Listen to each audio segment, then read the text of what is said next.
উপদেষ্টা তথ্য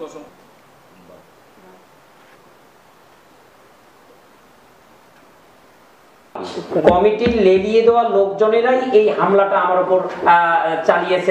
প্রেস ক্লাবের যে দোকান আছে 350+ দোকান আছে, এই দোকানগুলো থেকে যে মাসে যে ইনকাম হয় এটা সাংবাদিকের কল্যাণে ব্যয় করুক। নাহিদ ইসলামের সামনে আমাদের যে সার্কিট হাউসের ঘটনাটা, এটা আসলে তীব্র নিন্দা ও প্রতিবাদ আমি জানাচ্ছি। তথ্য উপদেষ্টা প্রচার উপদেষ্টা যে রংপুরে এসেছিল সেদিন যে ঘটনাটা ঘটেছিল, এই ঘটনার পিছনে রাজনৈতিক কোনো ছত্রছায়া ছিল কিনা এটা খতিয়ে দেখার জন্য আমি জোর দাবি জানাবো।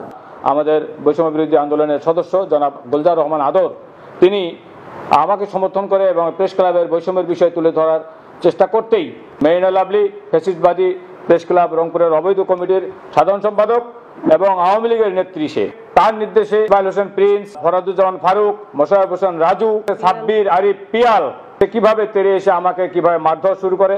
সবাই আমরা বৈষম্য বিরোধী সাংবাদিক আন্দোলনের নেতাকর্মীরা সেখানে ছিলাম, আমরা হতভম্ব হয়েছি এবং আমরা খুব ভালোভাবে সজাগ ছিলাম যে কোনোভাবেই উপদেষ্টা তথা এই মহলের সামনে কোনোভাবে বেয়াদবি করা যাবে না।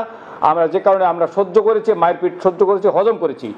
আমাদের উপর হামলা করবে, ভুন্ডুল করবে, এই ব্যাপারে লাঞ্ছিত করবে, এই ষড়যন্ত্রের চাবিকাঠি তারা আগের দিনেই করেছিল। প্রেস ক্লাব রংপুরে তারা বসে আগের দিন মিটিং করেছিল, গোপন বৈঠক করেছিল। এই বৈষম্য বিরোধী সাংবাদিক আন্দোলন সেখানে প্রেজেন্ট হয়, কোনো কথা বলতে ধরে যে কোনো মূল্যে সে কথা যেন উপদেষ্টা তথা কোনো গণমাধ্যমে না যায়, সেই জন্যই তারা প্রস্তুত ছিল এবং তারা পূর্ব প্রস্তুতি অনুযায়ী, পরিকল্পনা অনুযায়ী আমাদের উপর হামলা করে আমাদেরকে আহত করে।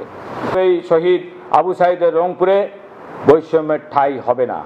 তত্ত্বাবধায়ক সরকারের প্রধান উপদেষ্টা ডক্টর মোহাম্মদ ইউনূস স্যারের কাছে, নাহিদ স্যারের কাছে সহ সকল উপদেষ্টার কাছে আমরা এর বিচার চাই।